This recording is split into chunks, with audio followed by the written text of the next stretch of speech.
Good morning, family. Welcome to a really good Friday morning. I trust that you are doing well. And like we spoke yesterday, that you are experiencing just the goodness of the Lord during this time. Much of us experiencing the Lord's goodness is also the ability for us to do good.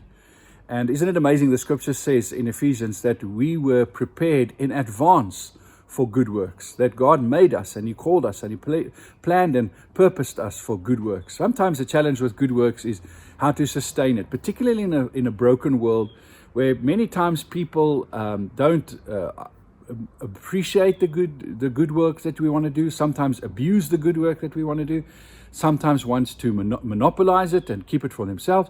Sometimes we're trying to help them get on their feet, but they don't want to get on their feet. They want to stay in a space where they consistently need others to help them and not take charge and responsibility for our lives, for their own lives. And these are all things that make it complicated sometimes to do good works. But I want to encourage you that if you've reached out in some ways at this time, if you've stepped out and if you've trusted the Lord and if you've given and to continue, to stay steadfast in it.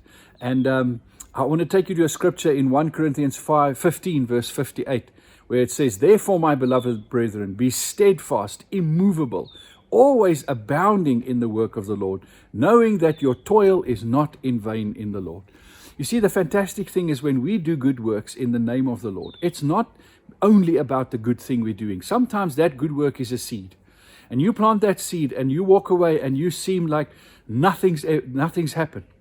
There's no growth, there's no fruit that's coming forth. But that seed, if you did what the Lord told you to do in the way that He told you to do it, and you did it with humility and you planted that seed comes with a guarantee. And that's the kingdom guarantee of Isaiah 55. My word will not return to me empty, but will accomplish that for which I've sent.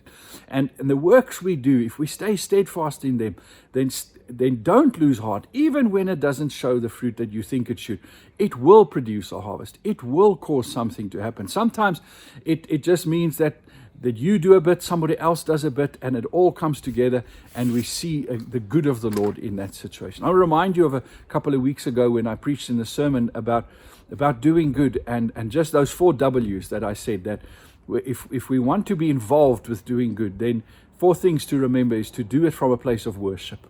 That we do it because it's a response from us receiving what the Lord has done for us and being stirred by His heart. That is not from our desire. We all want to do good. We all want to feel good because we've done good.